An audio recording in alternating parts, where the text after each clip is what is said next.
الحمد لله رب العالمين، والصلاة والسلام على سيد الأنبياء والمرسلين وعلى آله وأصحابه الطيبين الطاهرين. أشهد أن لا إله إلا الله وحده لا شريك له، وأشهد أن سيدنا ونبينا ومولانا محمدا عبده ورسوله صلى الله عليه وعلى آله وأصحابه وأزواجه وذرياته وعلماء ملته وأوليائه أجمعين. أما بعد، فأعوذ بالله من الشيطان الرجيم. بسم الله الرحمن الرحيم. وما أصابكم من مصيبة فبما كسبت أيديكم ويعفو عن كثير. صدق الله مولانا العظيم. وقال تعالى في شان حبيبه: إن الله وملائكته يصلون على النبي يا أيها الذين آمنوا صلوا عليه وسلموا تسليما. اللهم صل على سيدنا وشفيعنا ونبينا ومولانا محمد وعلى آل سيدنا محمد وبارك وسلم. صلاة وسلام عليك يا حبيبي يا رسول الله صلی اللہ تعالی علیہ وسلم. معزز سامعین کرام، محترم بزرگوں اور عزیز دوستوں، اللہ تبارک و تعالیٰ کا فضل احسان ہے، اس نے ہم گنہگاروں کو کالی کملی والے آقا حضور رحمت للعالمین شفیع المذنبین ارواحنا فدا مصطفیٰ صلی اللہ علیہ وسلم کا امتی بنایا. کرم ہے حق تعالیٰ کا، اس نے ہم گنہگاروں کو احکامات خداوندی کے تحت زندگی بسر کرنے کے لیے قرآن اور احادیث فقہ سے مالا مال فرمایا. اور آج عید المومنین جمعہ کے مبارک موقع پر اسی کے گھر میں، اسی کی بارگاہ میں سجدہ ریز ہونے کا موقع عطا فرما رہا ہے. معزز سامعین کرام، خطبہ مسنونہ کے بعد جس آیت شریفہ کی میں نے تلاوت کا شرف حاصل کیا، خالق کائنات 25ویں پارے کی اس آیت شریفہ میں ارشاد فرما رہا ہے: وَمَا أَصَابَكُم مِّن مُّصِيبَةٍ فَبِمَا كَسَبَتْ أَيْدِيكُمْ. تم کو کوئی مصیبت نہیں پہنچتی، فَبِمَا كَسَبَتْ أَيْدِيكُمْ، لیکن جو مصیبت تم کو پہنچتی ہے تمہارے ہاتھوں کے کرتوت کی وجہ سے. فَبِمَا كَسَبَتْ أَيْدِيكُمْ، جو تمہارے ہاتھوں نے کمایا ہے، یعنی تمہارے گناہوں کی وجہ سے. وَمَا أَصَابَكُم مِّن مُّصِيبَةٍ، جو بھی تم کو مصیبت پہنچتی ہے تو وہ کس وجہ سے پہنچتی ہے؟ تمہارے بدعملیوں کی وجہ سے پہنچتی ہے. وَيَعْفُو عَن كَثِيرٍ، اور اللہ تبارک و تعالیٰ کیا کرتا ہے؟ بہت سو کو معاف فرما دیتا ہے. اللہ تعالیٰ کی ذات کیا ہے؟ جب بندہ اس کی بارگاہ میں توبہ کرتا ہے، استغفار کرتا ہے، تو پروردگار عالم اس بندے کو معاف فرما دیتا ہے. اللہ تبارک و تعالیٰ قرآن کریم کی اس آیت شریفہ میں قانون بیان فرمایا: بندے کو جو بھی مصیبت پہنچتی ہے، جو بھی تکلیف آتی ہے، تو وہ تکلیف کا آنا، وہ مصیبت کا آنا، وہ کس وجہ سے ہوتا ہے؟ انسان کی بدعملی کی وجہ سے. اب بدعملی کیا ہے؟ جس کے اندر تمام چیزیں آ گئے، انسان کا 5 وقتہ نمازوں کا نہ پڑھنا اور جھوٹ بولنا، کاروبار میں حرام کا کمانا اور دھوکہ دہی کرنا، فریب کرنا اور کسی بھی طرح سے جن کاموں میں مولا کی ناراضگی ہے وہ تمام کاموں میں سے کسی کو بھی انجام دیتے رہنا یا وہ کاموں میں ملوث رہنا، تو اس کی وجہ سے اللہ تبارک و تعالیٰ قانون بیان فرما رہا ہے بندہ مومن کو اس وقت پریشانی آتی ہے۔ اور اللہ تبارک و تعالیٰ دوسری آیت شریفہ میں ذکر کر رہا ہے ما اصاب من مصیبت الا باذن اللہ، تم کو کوئی مصیبت نہیں پہنچتی مگر جو بھی پہنچتی ہے اللہ تعالیٰ کے اذن سے پہنچتی ہے، اللہ تعالیٰ کے حکم سے پہنچتی ہے۔ اللہ تبارک و تعالیٰ انسان کو جو مصیبت پہنچتی ہے، اللہ تبارک و تعالیٰ یہاں پر 2 قانون ہے۔ ایک یہ کہ بندہ مومن کو جو مصیبت پہنچتی ہے تو وہ مصیبت کیوں پہنچتی ہے؟ اس کے بدعملی کی وجہ سے۔ اور اللہ تبارک و تعالیٰ نیکوکاروں کو بھی مصیبت پہنچتی ہے، ایسا نہیں کہ گنہگار ہی کو مصیبت پہنچتی ہے، ایسا نہیں ہے۔ مصیبت کا آنا ہر بندہ مومن کے لیے اللہ تبارک و تعالیٰ کی طرف سے ہوتا ہے، لیکن مقصد الگ الگ ہوتا ہے۔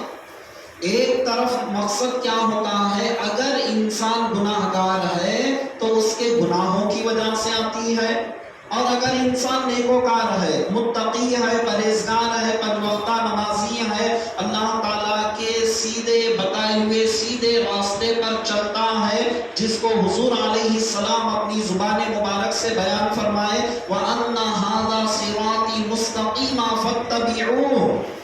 حضور علیہ السلام صحابہ کے درمیان میں سمجھانے کے لیے ایک لمبی لکیر کھینچتے ہیں، اور لکیر کھینچنے کے بعد اس کے دائیں جانب اور بائیں جانب بھی کچھ لکیریں کھینچتے ہیں۔ اس کے بعد حضور علیہ السلام ارشاد فرماتے ہیں وَأَنَّ هَذَا صِرَاطِي مُسْتَقِيمًا، اور یہ بے شک یقیناً یہ سیدھا راستہ ہے، فَاتَّبِعُوهُ، اب اس راستے کی تم پیروی کرو، اس راستے کی تم اتباع کرو، یعنی اس راستے کی پیروی کرو، اس راستے پر چلو۔ وَلَا تَتَّبِعُوا السُّبُلَ فَتَفَرَّقَ بِكُمْ، اور دوسرے راستوں کی تم اتباع مت کرو، دوسرے راستوں پر مت چلو۔ فَتَفَرَّقَ بِكُمْ عَنْ سَبِيلِي، تو وہ راستے کیا کرتے ہیں؟ تم کو اللہ کے راستے سے جدا کرتے ہیں، وہ راستے تم کو جدا کر دیتے ہیں، یعنی صراط مستقیم سے تم کو ہٹا دیتے ہیں۔ تو وہ سیدھے راستے پر تم چلو، فَاتَّبِعُوهُ، اس راستے پر چلو، اس راستے کی اتباع کرو۔ اب اللہ تبارک و تعالیٰ کلام مقدس میں 8ویں پارے میں جب ارشاد فرما دیا تو بندہ مومن کو مصیبت آنا یہ برحق ہے، اللہ تبارک و تعالیٰ ایمان والوں کو آزماتا ہے، لیکن مصیبت کیوں آتی ہے تو اس کے اندر 2 سبب اللہ کا کلام ہم کو ذکر کر رہا ہے۔ پہلا سبب کیا ہے؟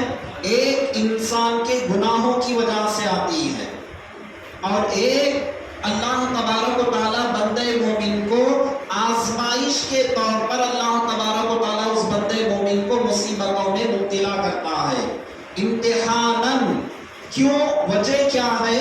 اللہ تعالیٰ اس واسطے اس کو مبتلا کرتا ہے تاکہ وہ بندہ اللہ کی دی ہوئی آزمائشوں میں کامیاب رہے، اور کامیاب رہ کر اس میں ثابت قدم کے ساتھ رہے، اور وہ بندہ مومن اللہ کے طرف سے جو آزمائش اس پر آتی ہے اس پر ثابت قدم رہ کر اللہ تعالیٰ کے ان امتحانات کے اندر کامیاب ہو جائے۔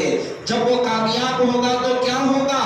اللہ تبارک و تعالیٰ اس بندے مومن کے درجات کو بلند فرما دیتا ہے۔ گنہگار کو امتحان جب ہوتا ہے تو کیا ہوتا ہے؟ اللہ تعالیٰ گنہگاروں کے گناہوں کو معاف کرنے کے لیے اللہ تعالیٰ مصیبتوں میں مبتلا کرتا ہے۔ نیکوکاروں کو مبتلا کرتا ہے تو وہاں کیا مقصد ہوتا ہے؟ یہ نیکوکار بندوں کو ہم آزمائشوں کے اندر مبتلا کریں گے تاکہ یہ بندے اس پر صبر کریں گے، صبر و تحمل کے ساتھ کام لیں گے، اور اس میں ناشکری کبھی اپنی زبان سے نہیں نکالیں گے، ہر آن ہر گھڑی مولا کی شکر بجائی کریں گے، مولا کی یاد کریں گے، اس کی یاد سے غفلت نہیں رہیں گے، شکر گزاری کرتے رہیں گے۔ تو اللہ تعالیٰ اس کے ذریعے کیا کرتا ہے؟ بندے مومن کے درجات کو بلند فرماتا ہے۔ تو اب قانون جب ہمارے ذہن کے اندر آ گیا تو اب ہم کو یہ سمجھنا چاہیے کہ یہ قانون کے تحت ہی مصیبت آتی ہے، لیکن ہم کیا سمجھتے ہیں؟ اب جو ماہ سفر آنے والا ہے، یہ سفر بڑا مصیبتوں کا، بڑے اللہ تعالیٰ کی بارگاہ سے آسمان سے بلائیں اترتے ہیں، اور یہ معاذاللہ یہ منحوس مہینہ ہے سمجھتے ہیں، لیکن اسلام کے اندر سفر کو منحوس مہینہ کہیں پر بھی ذکر نہیں کیا گیا، نہ قرآن کریم کے اندر ذکر کیا گیا، نہ احادیث پاک کے اندر ذکر کیا گیا، کہیں نہ بزرگان دین کے اقوال کے اندر یہ ذکر کیا گیا، کہیں پر بھی یہ ذکر نہیں کیا گیا کہ ماہ سفر کیا ہے، معاذاللہ منحوس ہے، کہیں پر بھی اس کا ذکر نہیں کیا گیا۔ ماہ سفر کیا ہے؟ اللہ تبارک و تعالیٰ کے مہینوں میں سے ایک مہینہ ہے، اور پھر اس کے بعد یہ تصور سفر معاذاللہ ایک منحوس ہے، یہ تصور آج کل کا نہیں ہے لوگوں کا۔ حضور علیہ السلام کے دور میں بھی لوگ اس طرح سے تصور کیا کرتے تھے، معاذاللہ ماہ سفر منحوس ہے سمجھتے تھے۔ تو اللہ تبارک و تعالیٰ کلام مقدس کے اندر جب کہیں پر بھی یہ ذکر نہیں کیا تو ہم کون ہوتے ہیں سمجھنے والے اس کو منحوس؟ اب اس کے بعد حضور علیہ السلام کو جب یہ معاملات معلوم ہوئے کہ لوگ سفر کے مہینے کو منحوس سمجھ رہے ہیں اور لوگوں کے اندر غلط غلط تصورات ہے، یعنی ایک بیماری اگر کسی کو ہو تو دوسرے پر وہ بیماری آتی ہے، یہ سمجھ رہے ہیں۔ اور جب حضور علیہ السلام کو یہ بھی پتا چلا، لوگ پرندوں سے پھال لیتے ہیں اور لوگوں کے درمیان میں الو کا تصور ہے، سفر کے مہینے کو منحوس تصور ہے، تو یہ ساری باتوں کو حضور علیہ السلام اپنی زبان مبارک سے بیان فرما دیے۔ لا سفر ولا طیرۃ ولا حامۃ فی الاسلام۔ بخاری شریف کے اندر حدیث اور کتب احادیث کے اندر حدیث پاک موجود ہے، حضور علیہ السلام صاف طور پر بیان فرما دیے، لا عدوى ولا طیرۃ ولا حامۃ ولا سفر، یعنی ایک لا عدوى کوئی بیماری متعدی نہیں ہوتی، یعنی لوگوں کے اندر یہ تصور تھا اس دور کے اندر اونٹوں کو خارج کی بیماری ہو جاتی، یعنی کھجلی جسے کہتے ہیں، بعض اونٹوں کو خارج کی بیماری ہو جاتی تھی، تو لوگ یہ تصور کرتے تھے اب اچھے خاصے جو اونٹ ہے اس کو الگ کر دیتے، اور الگ کرنے کے بعد یہ سمجھتے وہ اونٹوں میں اگر ان کو رکھا جائے وہ اونٹوں سے بیماری منتقل ہوتے ہوئے ان کے اندر آ جاتی ہے۔ حضور علیہ السلام کو جب یہ پتا چلا تو پوچھنے لگے، یہ بتاؤ وہ اونٹوں کو بیماری کس سے آئی؟ اب جواب دینے لگے، یہ اونٹ کو فلاں اونٹ کی وجہ سے، وہ اونٹ کو فلاں اونٹ کی وجہ سے۔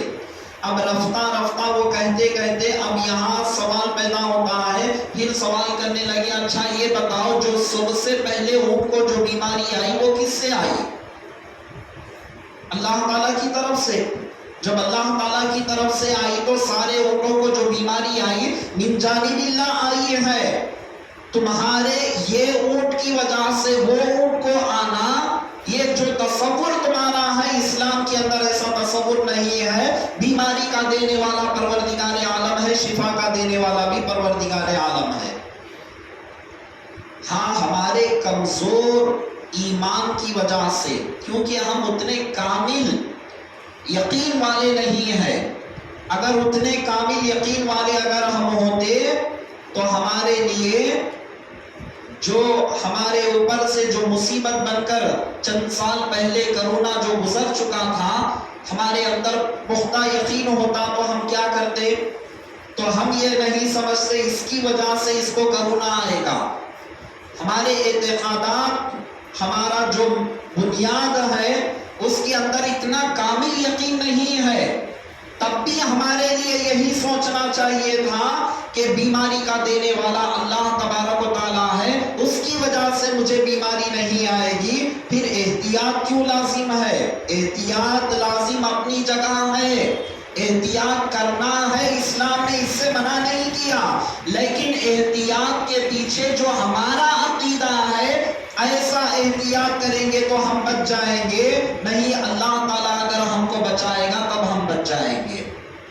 اس کے پیچھے جو عقیدہ ہے وہ عقیدے کو ہم نے چھوڑ دیا. تو صحابہ اکرام رضوان اللہ تعالیٰ علیہم اجمعین کو حضور علیہ السلام صاف طور پر بیان فرما رہے ہیں، لا عدویٰ، کوئی بیماری متعدی نہیں ہوتی، یعنی اس کی وجہ سے اس کو نہیں آتی ہے، اللہ تعالیٰ کے عطا کرنے کی وجہ سے بیماری آتی ہے. ولا حامۃ ولا طیرۃ فی الاسلام. اور اس کے بعد حضور علیہ السلام ارشاد فرما دیے کہ دیکھو، ایک تو بیماری کسی کے اندر منتقل نہیں ہوتی، اور اس کے بعد بیان فرما رہے ہیں ولا طیرۃ، لوگ کیا کرتے تھے؟ پرندوں کو اڑا کر اس سے فال کھولا کرتے تھے. وہ کیسا فال ہوتا ان کا؟ پرندے کو اڑا دیتے. اگر پرندہ سیدھی جانب اگر چلے جائے، لوگوں کا تصور کیا ہوتا تھا؟ ہم فلاں کام کر سکتے ہیں. کسی بھی کام کو کرنے سے پہلے ایام جاہلیت میں کیا رسم و رواج تھے؟ ایک پرندے کو لیتے، پرندے کو اڑا دیتے. اگر پرندہ سیدھی جانب چلے جائے تو اس سے کیا لیا کرتے تھے؟ ہاں یہ کام ہم کر سکتے ہیں. پھر اس کے بعد اگر وہ پرندہ بائیں جانب چلے جائے تو اس سے کیا مراد لیا کرتے تھے؟ یہ کام ہم کو نہیں کرنا ہے، یہ کام اگر ہم کریں گے تو یہ کام کو کرنے کی وجہ سے ہم کو نقصان آئے گا. اس طرح سے بدفعلی لیا کرتے. اب وہ پرندہ ہے، اگر سیدھی جانب بھی نہیں گیا، بائیں جانب بھی نہیں گیا، سیدھا اڑ گیا، تو کیا لیا کرتے؟ کچھ اس سے مراد نہیں لیتے. اب یہ کام کرنا بھی نہیں کرنا بھی نہیں، یعنی اس سے کچھ مراد نہیں لیتے، اس کو یوں ہی چھوڑ دیتے. سیدھی جانب اگر جائے گا تو مراد لیا جاتا، بائیں جانب لیے گیا تو مراد لیا جاتا. اب وہ پرندہ ہے بیچارہ، جدھر چاہے وہ چلے جائے. لیکن لوگوں کے عقیدے کیا تھے؟ یہ سیدھی جانب جانے سے ہم کام کر سکتے ہیں، بائیں جانب اگر جائے گا تو ہم کام نہیں کر سکتے. حضور علیہ السلام صاف طور پر انکار فرماتے ہوئے یہ کہتے ہیں کہ دیکھو، یہ تم پرندوں سے فال جو لے رہے ہیں یہ سراسر غلط ہے. ہم بھی کچھ کم ہے، آج کل کے دور کے لوگ بھی مسلمان کچھ کم ہے، کچھ کم نہیں ہے. وہ ایام جاہلیت میں پرندوں سے فال کو لیا کرتے تھے. آج ہم کیا کرتے ہیں؟ ایسے عاملوں کے پاس جا کر فیوچر کی خبر لیتے ہیں کہ یہ بتاؤ میں یہ کام کروں گا تو یہ مجھے مل کر آئے گا یا نہیں. جادوگروں کے پاس جا کر یہ فال لیتے ہیں، میرا آگے فیوچر کیسا ہوگا بیان کرو.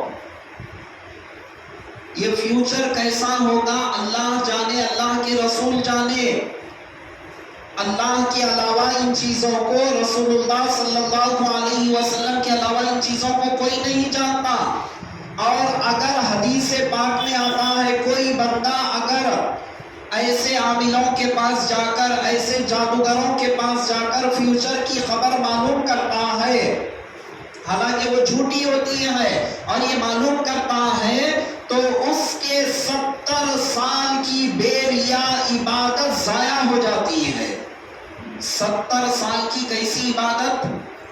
بے ریا عبادت، یعنی ایسی عبادت جس عبادت میں کوئی ریاکاری ہی نہیں، جس عبادت کے اندر کوئی دکھاوا نہیں، وہ عبادت رب کی بارگاہ میں قبول ہو گئی اس بندے کی، ایسی عبادت اس کی ضائع ہو جاتی ہے، برباد ہو جاتی ہے۔ تو آج دیکھیں معزز سامعین کرام، ایسا تصور ہو رہا ہے، کوئی کسی پر نہیں بنتا ہے تو فوری جادوگروں کے پاس چلے جاتے ہیں اور یہ کہتے ہیں کہ دیکھو فلاں شخص مجھے تنگ کر رہا ہے، اس کے اوپر جادو کر دیا جائے۔ یہ جادوؤں کا تصور، یہ کرتوت کا تصور، یہ جاہلوں کا تھا، مسلمانوں کا نہیں ہے۔ جادو کرنے والا، کرانے والا، دونوں بھی اللہ تعالیٰ کے غضب کے مستحق ہو جاتے ہیں، اللہ تعالیٰ کی لعنت ان پر ہوتی ہے۔ تو یاد رکھیں معزز سامعین کرام، ایسے الجھنوں میں مت پڑے۔ حضور علیہ السلام صاف طور پر بیان فرما رہے ہیں کوئی بیماری متعدی نہیں ہوتی، اس کے بعد پرندوں سے جو فال کو تم لے رہے ہیں، اس سے اسلام کے اندر کوئی حقیقت نہیں ہے۔ آج ہمارا بھی ماحول یہ ہو گیا، کوئی اگر طوطا لے کر گزر جائے، جوتیشم کہتے ہوئے میں تیرا فال دیکھتا ہوں، طوطا لے کر گزر جائے، لوگ جا کر اس کے پاس جمع ہو جاتے ہیں، پیسے دیتے ہیں، ان چند پتے سامنے اس کے پھینک دیتا ہے، اب وہ پرندہ ہے جو چاہے اٹھا لیتا ہے، تو اس کے تحت اس کو طے کر دیتے، دیکھ تیرے ساتھ یہ ہونے والا ہے۔ ایسے گھٹیا رسومات حضور علیہ السلام کے دور میں بھی تھے، تو حضور علیہ السلام یہ تمام چیزوں سے منع فرما دی، اسلام کے اندر کچھ تصور ایسا نہیں ہے، تم ایسا مت کرو۔ اس کے بعد معزز سامعین کرام، آج ہمارے اندر خرابیاں کیا ہے؟ ہم بھی کچھ کم ہے، وہ جاہل قسم کے زمانے کے جو جاہل رسومات تھے، وہ رسومات ہمارے اندر الگ الگ طور پر آ رہے ہیں، زمانہ جیسا ترقی کر رہا ہے اس طرح سے آ رہے ہیں۔ آج مسلمان کا تصور کیا ہے؟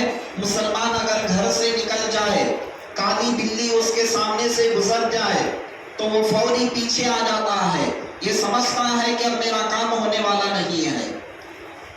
تو بلی کو نفع و ضرر کا مالک سمجھ گیا، بلی اس کے لیے نفع دینے والی، نقصان دینے والی یہ سمجھ گیا۔ تم ضرر سے پاک ہونا ہے، بچنا ہے، تو حضور علیہ السلام کیا ارشاد فرماتے، گھر سے جب تم باہر نکلو دعا پڑھ کر نکلو، آیت الکرسی پڑھ کر نکلو، اللہ تعالیٰ تمہاری حفاظت کرتا ہے۔ ان چیزوں کو ہم نے چھوڑ دیا اور ان چیزوں کو ہم نے چھوڑ کر ان باتوں کی طرف جا رہے ہیں جو غیر اپناتے ہیں۔ کالی بلی راستہ کاٹتی، اب پیچھے چلے جاؤ، جیسا ہی گھر سے نکلا کوئی چھینک آئی تو چھینک دیا، تو یہ تصور آ جاتا ہے کہ کیا انسان ہے، میرا موڈ خراب کر دیا۔ چھینک کب آتی ہے؟ کبھی آپ نے معلوم کیا عزیزان محترم؟ حدیث پاک میں آتا ہے، حضور علیہ السلام ارشاد فرماتے ہیں، العطس من الرحمن والتصاوب من الشیطان۔ چھینک جو آتی ہے رحمان کی طرف سے آتی ہے، اور جمبائی جو آتی ہے وہ شیطان کی طرف سے آتی ہے۔ جمبائی کسے کہتے ہیں؟ آدمی سستی کاہلی میں جو منہ کھولتا ہے آہا کہہ کر، تو یہ جو جمبائی کا آنا ہے شیطان کی طرف سے آتی ہے۔ چھینک جو آتی ہے وہ رحمان کی طرف سے آتی ہے۔ اسی لیے جب چھینک آتی ہے تو الحمدللہ کہو، حکم ہے تم اللہ تعالیٰ کی تعریف بیان کرو، الحمدللہ وہ پروردگار مجھے چھینک کے ذریعے سے کئی بیماریوں کو باہر نکالا اور مجھے عافیت بخشی، اسی لیے رب کا شکر ادا کرو۔ جب بائی آئے تو کیا کرو؟ لا حول ولا قوت الا باللہ العلی العظیم پڑھو، اپنے منہ پر بائیں ہاتھ کو اس طرح سے رکھو اور رکھ کر جمائی کو روکو، اور پھر اس کے بعد لا حول ولا قوت الا باللہ العلی العظیم پڑھو۔ ہم نے یہ تمام چیزوں کو چھوڑ دیا۔ کوئی چھینکا تو نحوست سمجھتے ہیں، کالی بلی چلے گئی تو کالی بلی راستہ کاٹتی سمجھتے ہیں۔ اور یہی نہیں، ہمارے اندر ایسے ایسے بدعقیدگیاں ہمارے اندر پائی جا رہی ہیں، ایسے ایسے ہم گمراہیت کے شکار ہو رہے ہیں۔ اگر کسی کے گھر میں جنازہ ہو جائے تو 40 دن تک وہ گھر ناپاک سمجھتے ہیں، معاذ اللہ۔ اسلام نے کیا قرار دیا؟ اسلام جس گھر میں اگر جنازہ ہو جائے، میت ہو جائے، تو وہ گھر والوں کے لیے یہ حکم ہے 3 دن تک سوگ منائے۔ 3 دن تک سوگ منانا کیا مطلب؟ 3 دن تک ان کے لیے غم کے دن ہے۔ کوئی خوشی کا کام تم مت کرو، یہ تمہارے لیے غم کے ہے، ان کے لیے دعائیں مغفرت کرو، مرحوم کو یاد کرو، مرحوم کے لیے دعائیں مغفرت کرو، ایصال ثواب کرو۔ اس سے ہٹ کر اس کے بعد کوئی حکم نہیں ہے۔ 3 دن تک سوگ کے ہیں، پھر اس کے بعد تمہارے لیے اب جو چاہے تم کر سکتے ہو، جو شریعت نے اجازت دی ہے۔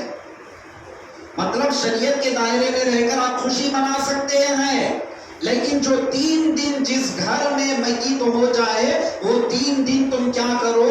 وہ 3 دن تک تم ان کے لیے خاص طور پر ان کو یاد کرو، ان کے لیے دعائیں مغفرت کرتے رہو۔ اسی لیے اہل سنت والجماعت کے پاس کیا ہوتا ہے؟ تیسرے دن زیارت کے نام سے ایک ٹائٹل دے دیے تاکہ لوگ یہ ٹائٹل کو دیکھ کر یاد کریں، تیسرے دن اس بندے کی زیارت کریں، ایصال ثواب تو کریں تاکہ وہ بندے کو ایصال ثواب پہنچے۔ اب یہ جتنے ٹائٹلاں ہیں، یہ زیارت، یہ 40واں، یہ 7واں، یہ 21واں، صرف ٹائٹل ہے، مقصد کیا ہے؟ ان کو ثواب پہنچانا مین مقصد ہے۔ خیر میری یہ ٹاپک نہیں ہے، میں یہ عرض کر رہا تھا کہ سفر کے مہینے میں کوئی نحوست نہیں ہے۔ حضور علیہ السلام صاف طور پر بیان فرما دیے کہ دیکھو تمہارا کوئی بیماری کا متعدی ہونا، یہ ہرگز اسلام کے اندر یہ تصور نہیں۔ پرندوں سے بدفعلی لینا، یہ تصور اسلام کے اندر نہیں ہے۔ پھر اس کے بعد حضور علیہ السلام ارشاد فرما رہے ہیں کہ الو، پرندہ جو ہوا کرتا ہے، وہ الو سے بھی لوگ ڈرا کرتے تھے۔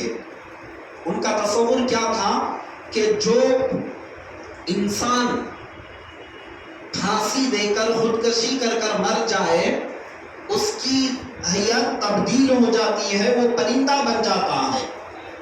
وہ کون سا پرندہ بنتا ہے؟ الو پرندہ بن جاتا ہے۔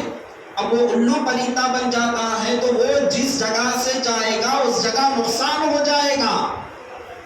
تو الو پرندے سے اس طرح سے تصور لیا کرتے تھے لوگ۔ حضور علیہ السلام ارشاد فرما دیے اس کی کوئی حقیقت نہیں ہے، نفع و ضرر کا دینے والا پروردگار عالم ہے۔ کوئی چیز بندے کو نفع پہنچتی ہے تو من جانب اللہ ہوتی ہے، نقصان ہوتا ہے تو من جانب اللہ ہوتا ہے۔ اب بندے مومن کے لیے یہ ہے نقصان ہو، خیر و خیرات کرے تو وہ نقصان سے وہ بندہ ٹل جاتا ہے۔ بلا اور مصیبتیں ان کے اندر مبتلا ہو جائے تو استغفار کرے، اس سے نکلنے کے حل ہم کو بیان کیے گئے ہیں۔ وہ حل کو ہم نے پسے پشت ڈال دیا، اور ڈال کر ہم کیا کر رہے ہیں؟ فقط اسی میں ہے کہ اس کا توڑ کیا ملے گا دنیاوی اعتبار سے، ہم اس کو دیکھ رہے ہیں۔ اسلامی نقطہ نظر سے کیا ہے؟ کبھی ہم نے اس کو دیکھا؟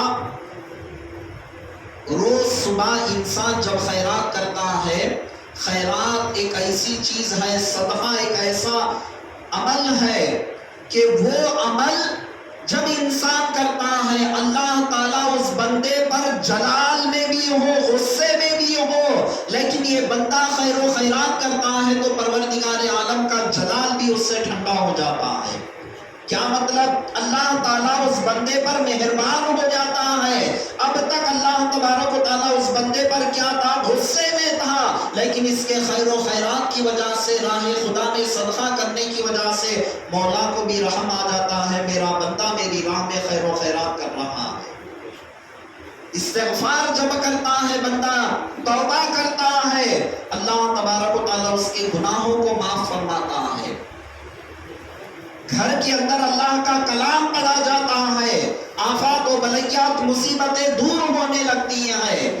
لیکن ہم نے یہ تمام چیزوں کو چھوڑ دیا، گھر بھرانی ہم کرتے ہیں تو کیا کرتے ہیں؟ اللہ نے مال و دولت دیا، الحمدللہ گھر بن لیے، گھر بھرانی کر رہے ہیں، بہت اچھی بات ہے، لوگوں کو بلاؤ کھلاؤ شکرانے کے طور پر، اللہ نے نعمت دی ہے، لوگوں کو کھلاؤ، اللہ کا شکر بجا لاؤ، اللہ نے یہ نعمت دی ہے، اس کے شکرانے میں تم لوگوں کو کھلا پلاؤ، اسلام منع نہیں کرتا۔ لیکن اس وقت ہم کیا کرتے ہیں؟ بکرا خرید کر لاتے ہیں اور لا کر نالی کے پاس وہاں پر ذبح کر دو، خون بہہ جائے گا، گندگی نہیں ہوگی، آسانی ہوگی، نہیں، کسی کی نہیں سنتے، لے آتے ہیں فوری بیج گھر میں لا کر اس کو قربانی کرتے ہیں۔ اور یہ تصور کیا ہے؟ خون دکھانے سے یہاں بلائیں جائے گی، خون دکھانا نئے گھر کو یہ ضروری ہے، یہ کافروں کے رسم و رواج ہے عزیزان محترم، اسلام میں اس کا کوئی تصور نہیں ہے۔ بلا اور مصیبتیں جانا ہے، اس گھر میں اللہ کے کلام کو پڑھاؤ، اس گھر میں قرآن خوانی کرواؤ، اس گھر کے رہنے والے روزانہ قرآن کریم کو پڑھتے رہے، اس گھر میں اللہ کا ذکر ہو، 5 وقتہ نماز ہو، ذکر و اذکار ہو، یہ وہ چیزیں ہیں تمہارے گھر کو آفات و بلیات سے دور کرتی ہیں۔ 5 وقتہ نماز ہی نہیں پڑھتا، اس کی وجہ سے افلاسی آتی ہے، یہ سمجھتا ہے میں گھر بن کے بلی نہیں دیا اس واسطے یہ افلاسی آتی ہے، یہ سمجھنے لگتا ہے۔ واستوؤں کا تصور، اسلام کے اندر واستو کا تصور نہیں ہے، روڈ سولہ کچھ تصور نہیں ہے اس کا، یاد رکھے، میں بڑی گارنٹی کے ساتھ آپ کے سامنے بات کر رہا ہوں، دنیا کے بڑے سے بڑے دارالافتاء کے اندر جا کر آپ اسلامی قانون کو معلوم کریں گے، فتویٰ لیں گے، یہ فقیر جو بات آپ کے سامنے کہہ رہا ہے یہی بات آپ کو وہاں سے ملے گی۔ کوئی بھی دارالافتاء میں چلے جائے، میں آپ کو کوئی کنڈیشن نہیں لگا رہا ہوں کہ اہل سنت کے دارالافتاء میں چلے جائے، کہیں پر بھی آپ چلے جائے اور فتویٰ طلب کرے تو آپ کو فتویٰ قانون کے تحت یہی ملے گا، اس سے اسلام کا کوئی تعلق نہیں ہے، روڈ سولہ کا کوئی تعلق اسلام کے اندر نہیں ہے، واستو کا تصور نہیں ہے۔ لیکن مسلمان یقین کا کر رہا ہے، کوئی سدھانتی اگر آ جائے یہ کہے یہ دہلیز کو یہاں سے نکال کر وہاں رکھے گا تجھے مل کر آئے گا، اچھی خاصی دہلیز کو بھی پھوڑ دیتا ہے۔ میں کئی ایسے واقعات اپنے آنکھوں سے دیکھا، ہم جس علاقے میں رہتے ہیں ایک مسلمان اچھی خاصی بلڈنگ بن لیا، کچھ ہی دنوں میں دیکھا گیا سارے دروازے توڑ دیے گئے، معلومات کرنے کے بعد معلوم ہوا کہ کوئی سدھانتی آ کر یہ کہنے لگا کہ دیکھو ایسا رخ صحیح نہیں ہے، اس وجہ سے اس کو مل کر نہیں آ رہا ہے، اچھی خاصی بلڈنگ کو بگاڑ دیا، یہ دہلیز یہاں یہ دہلیز وہاں سے کوئی فرق نہیں پڑتا۔ ہاں آپ گھر بن رہے ہیں، روشنی کے تحت اگر آپ بن رہے ہیں آپ کے لیے بالکل آپ بن سکتے ہیں، ایک پلاننگ کے ذریعے بن رہے ہیں، بن سکتے ہیں، ہونا بھی چاہیے، جیسا چاہے، دیوانوں کی طرح بھی مت بنو، پلاننگ لو، اچھے خاصے بن لو، اسلام منع نہیں کرتا، لیکن اس سے واستو کا تصور، روڈ سولہ کا تصور، اسلام کے اندر یہ تصورات نہیں ہے۔ جب اسلام کے اندر نہیں ہے تو ہم کیوں گھٹ رہے ہیں؟ کافروں کے ساتھ صبح سے شام تک رہتے رہتے رہتے رہتے ان کی عادتیں ہمارے اندر آ رہی ہیں، ہماری اچھی عادتیں ان کے اندر جانے کے بجائے ان کی بری عادتیں ہمارے اندر آ رہی ہیں۔ ایک مسلمان اتنا آج کل گر گیا ہے، کوئی زمین لیتا ہے تو دیکھتا ہے اس کا رخ کہاں پر ہے، کل کے دن میں بیچوں گا تو اس کو ریٹ آئے گا یا نہیں آئے گا، روڈ سولہ تو نہیں ہے، روڈ سولہ ہے تو مل کر نہیں آئے گا، روڈ سولہ ہے کم میں جا رہا ہے، پیسے کم ہے تو فائدہ اٹھاؤ مسلمانوں، کم میں جا رہا ہے تو اسلام کے اندر یہ تصور جب نہیں ہے تو لو فائدہ اٹھاؤ اس سے، روڈ سولہ ہمارے اندر تو کچھ نہیں ہے، ایک مسلمان لے گا اللہ کا کلام پڑھائے گا اور بہت سے بہت وہاں مصیبتیں پریشانیاں ہیں تو گھر میں اذان دے، ساری مصیبتیں دور ہو جائیں گی، یہ تمام چیزیں ہم کہاں معلومات کرتے؟ نہیں لو حضرت وہ ہوتا نہیں، وہ روڈ سولا ہے، ہم کو مل کے نہیں آتا۔ پھر اگر کہا جائے تو صاف طور پر اگر کوئی عالم دین بھی اگر کہے ایسا تصور نہیں ہے، یہ سدھانتیوں کو لا کر تم کیوں کر رہے ہیں؟ نہیں لو حضرت وہ بھی ایک حساب ہے، وہ بھی ایک علم ہے۔ جو اصل علم ہے اس کو چھوڑ دیے، شیطانی علموں کو لے کر آگے بڑھ رہے ہیں۔ تو یاد رکھیں عزیزان محترم، اور بہت ساری باتیں ہیں، وقت ہو چکا ہے، پھر کبھی انشاءاللہ اس پر اور مزید گفتگو کروں گا۔ صرف آج کی تمام جمعے کے بیان کا خلاصہ یہی ہے کہ جو آنے والا مہینہ ہے جس کو تصور میں یہ سمجھا جاتا ہے یہ منحوس ہے، اسلام کے اندر ایسی کوئی اس کے تعلق سے یہ نہیں کہا گیا کہ معاذ اللہ یہ مہینہ منحوس ہے۔ اور جو حدیث پاک بخاری شریف کی میں نے آپ کے سامنے پیش کی، اس حدیث پاک کے اندر تمام عقیدوں کا حضور علیہ السلام رد فرما دیے۔ اور ایک حدیث پاک میں حضور علیہ السلام ارشاد فرماتے ہیں الا ان امر الجاہلیت تحت اقدامی۔ اس دور کے جتنے بھی رسم و رواج تھے، حضور علیہ السلام صحابہ سے خطاب فرماتے ہوئے ارشاد فرماتے ہیں جاہلوں کے تمام رسم و رواج کو میں اپنے قدم مبارک کے نیچے روکتا ہوں۔ سرکار دو عالم صلی اللہ علیہ وسلم اعلان فرما دیا الا ان امر الجاہلیت تحت اقدامی، میں اپنے قدم کے نیچے وہ تمام چیزوں کو روک دیتا ہوں۔ تو ایسے چیزوں سے مسلمان بچے اور جن چیزوں میں برکت ہے ان چیزوں کو اپنانے کی کوشش کرے، اور جو اسلام میں غلط تصورات نہیں ہے وہ تصورات ہمارے ذہنوں میں لانا گویا کہ ہمارے اعمال کو برباد کرنا ہے، ہمارے عقیدوں کو ہم برباد کرنا ہے، اور ہمارے عقیدے ہمارے اعمال برباد ہو جائیں گے تو ہم قبر میں حشر میں کیسے کامیاب ہوں گے؟ اسلام کے تحت عقیدہ رکھیں گے، یقیناً دنیا سے جب جائیں گے تو قبر کی منزل میں، حشر کے منازل میں ہم کامیاب ہو جائیں گے۔ رب کی بارگاہ میں دعا ہے کہ پروردگار عالم کہنے والوں کو سننے والوں کو ہر دونوں کو عمل کی توفیق عطا فرما۔ واسطہ سرکار دو عالم صلی اللہ علیہ وسلم کا، وصلی اللہ تعالی وسلم علی خیر خلقی سیدنا محمد وعلی آلہ واصحابہ اجمعین، والحمد للہ رب العالمین، وما علینا الا البلاغ۔ جو حضرات سنت